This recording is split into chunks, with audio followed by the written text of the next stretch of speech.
Түс эфирде Лондон BBC Кыргыз кызматы саламатсыздарбы. Дүйнөлүк жаңылыктар менен тааныштырабыз. Мен Акчолпон Койчиева.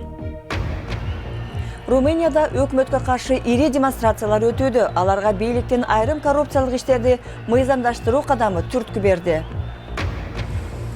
Биздин биримдик бекем бойдон деген сөздөр менен башталды Американын жаңы коргоо министринин Түштүк Кореяга иш сапары.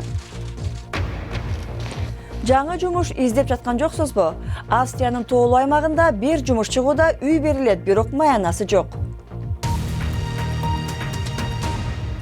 Румынияда 100 миңдеген кишилер көчөгө чыгып, айрым коррупциялык аракеттерди мыйзамдаштырууга багытталган өкмөттүн аракетине каршылык билдирүүдө. Жаңы жобого ылайык эгер өкмөттүк кызматчылар $50.000 чейинки коррупциялык иштерге аралашкан болсо, алар абакка кесилбейт. Бул жободон улам өкмөттүн бизнес министри кызматынан чегинди. Президент дагы өкмөттүн чечимине каршы сотко кайрылаарын билдирди. Румыниянын баш калаасы Бухарестте нааразылык акциялар күч алып, түнү менен абал чыңалып турду. Парламенттин алдында демонстранттар менен полиция кагылыша кетти. Румыниялыктар коррупция менен соттолгондорго жеңилдик берген мыйзам долбооруна каршы чыгууда. Активисттердин бири биз Румынияны мыйзамды сыйлабаган кылмышкерлерден коргоп калалы деп нааразылык акцияга чыктык. Биз өзүбүздүн укугубузду жана кызыкчылыгыбызды коргогону келдик деп айтты.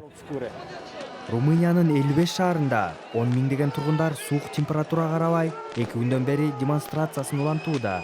Алар нааразылыгын билдирип, бири-бирине колдоо көрсөтүүдө.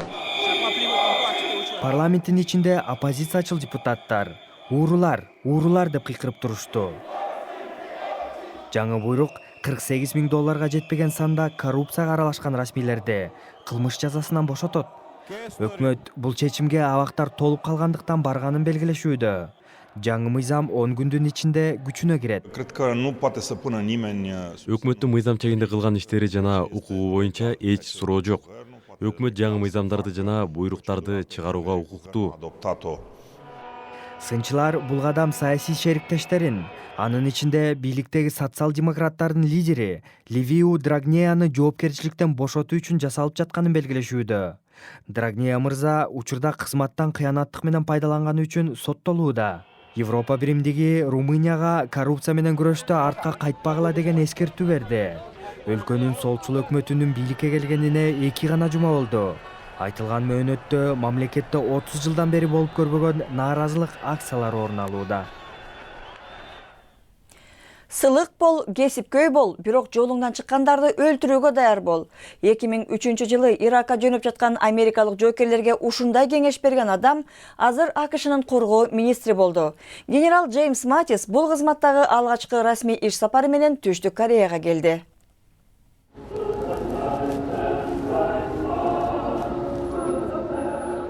Түштүк Кореяда аз болсо да Дональд Трамптын колдоочулары бар. Алар АКШнын Сеулдагы элчилигинин алдында акция өткөрүштү. Кореянын эли Американын президенти Дональд Трампты жана АКШны жакшы көрөбүз. Америкалыктар жана кореялыктар боордош эл. АКШ менен Түштүк Кореянын армиясы бирге машыгууларды өткөрүп келген. Бирок президент Трамп шайлоо өнөктүгү учурунда 28 миң америкалык аскер Түштүк Кореяда турганына өтө аз каражат төлөнөрүн айткан. Деген менен АКШнын жаңы коргоо министри Азияга расмий иш сапары менен келип, Түштүк Корея менен мамиле тыгыз экенин белгилеген. Көбүрөөк каражат бөлүү боюнча сөз айтылган жок. Бейжин Түштүк Кытай деңизинде аралдарды куруп келет. Трамп администрациясынын айрым өкүлдөрү АКШ буга каршы турушу керек деген пикирде. Бул аскердик тирешүүгө алып барбайбы деген кооптонуулар бар. Ал арада Түндүк Кореянын лидери Ким Чен Ын өзөктүк курал боюнча долбоорун улантууда. Трамп Түндүк Кореянын лидери менен сүйлөшүү өткөрөм деп айтканын ишке ашырса, бул АКШнын саясатын толугу менен өзгөртүшү ыктымал. Түндүк Корея менен мунаса тапсак болот, ал АКШ үчүн жагымдуу келишим болот деп айта албайм. Ал жерге барып өзөктүк куралдарды алып кете албайсың, бирок долбоорду жана сыноолорду токтотууга мүмкүнчүлүк бар. Түштүк Корея менен АКШнын аскерлери кыш мезгилиндеги тактикасын машыгууда. Трамп Түштүк Корея менен тыгыз мамиле кургусу келет. Бирок мамлекетте жакында шайлоо болот. Ошондо АКШга каршы турган лидер шайланып калышы ыктымал. Сиздер көрүп жаткан BBC кыргыз кызматы жаңылыктарды улантабыз. Президент Путин Венгрияга келип, оңчул позициядагы премьер-министр Виктор Орбан менен жолугушууда. Эки лидер жакын мамиледе. Андыктан Виктор Орбан Европа биримдиги Орусияга каршы санкцияларды алсын деген чакырыгын кайталашы мүмкүн. Москва Украинанын чыгышындагы жекчилерди колдогону үчүн тагылган санкциялар декабрь айында узартылган эле. Адам укуктары боюнча Европалык сот Орусия оппозициячыл саясатчы Алексей Навальныйга 63 000 евро компенсация төлөп бериши керек деп буйрду. 2012 жылдан бери Навальныйдын тынчтык маанайында каршылык билдирүүгө болгон укугу көп ирет тебеленген, деди сот. Бул сот чечими жарыяланып жатканда Навальный өзү Орусияда финансылык тартип бузду деп жоопко тартылып жатат. Президент Дональд Трамп Австралиядан качкындарды алып келүү макулдашуусун келесоо келишим деп атады.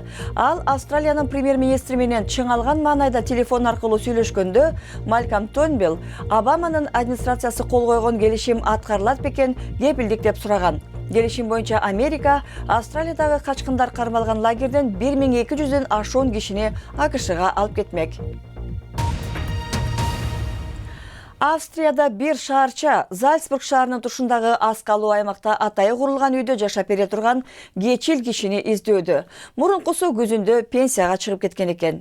Саал-Фелден шаарчасынын сыртындагы тоолордо 17-кылымдан бери жок дегенде бир кечил жашап келген. 350 жылдан бери Саал-Фелден шаарына жакын жайгашкан тоонун чокусунда дербиш жашап келген. Ал кызматкер күзүндө иштен кеткен. Эми анын ордуна ким келет? Бул кызматтагы адам ысык суу жана электр жарыгы жок жашап, аймакка келген зыяратчыларды жана саякатчыларды тосуп турушу абзел. Христиан динине терең ишенип, жана ички дүйнөсү таза болушу керек. Биз үчүн ал христиан болгону абдан маанилүү. Ал монастырдык түзүлүштөгү жашоону улантысы керек. Бул кызмат апрель айынан ноябрь айына чейин созулат. Демек күн кыска болуп, кыштын ызгаар суугунда тоонун чокусунда болбойсуз. Эң кызыгы, дервиш айлык албайт. Арине, жашаган жердин абасы таза жана жаратылышы кооз. Эми спорт жаңылыктары. Мурдал Челсинин жана Англия командасынын чабуулчусу болгон Фрэнк Лампард 21 жылдык карьерасын жыйынтыктап футболдон кетүүдө. 38 жаштагы Лампард өткөн жылы Америкалык лигадагы Нью-Йорк Сити менен өткөрдү. Ал спорттон кетип жатканын социалдык медиада билдирген. Жашоонун эмики тепкичине өтүш керек, деди Лампард. Испания кубогунда Луис Суарес менен Лионел Месси Атлетико Мадридти чейрек финал беттешинде 2-1 менен утуп Барселонаны алдыга сүрөштү. 59-мүнөтүндө башы менен гол киргизген Антуан Гризман Атлетико командасына эмики аптадагы беттеште утабыз деген үмүтү болуп турат. Ошондой эле Алавес менен Селта бүгүн чейрек финалда ойношот. Англия Юсейн Болт уюштуруп жаткан жылдыздар беттешине катышуучу 5 команданын бирин камсыздамакчы. Эл аралык атлетика федерациясынын башчысы Лорд Кой бул окуя спортту түп тамыры менен жаңыртат деп үмүттөнөт. 8 жолу олимпиялык чемпион Юсейн Болт Мелбурнда 6-күнү баштала турган мелдештерге элди тарткан чоң жылдыз болмокчу. Мелдеште жеңил атлетиканын салттуу жана жаңы түрлөрү тартууланат. Жаңылыктардын соңунда белгилүү ырчы Бейонсе кош бойлуу экенин жана эгиздерди күтүп жатканын жар салганы Инстаграмдагы эң көп жактырылган жаңылык болду. Аны 7 миллион колдонуучу жактырган же азыркы тил менен айтканда лайк кылган. Ага чейинки рекорд Селена Гомеске таандык. Бейонседен көзүн албаган көрмандары ал кош бойлуу экенин байкап, өткөн аптада эле сөз кыла башташкан.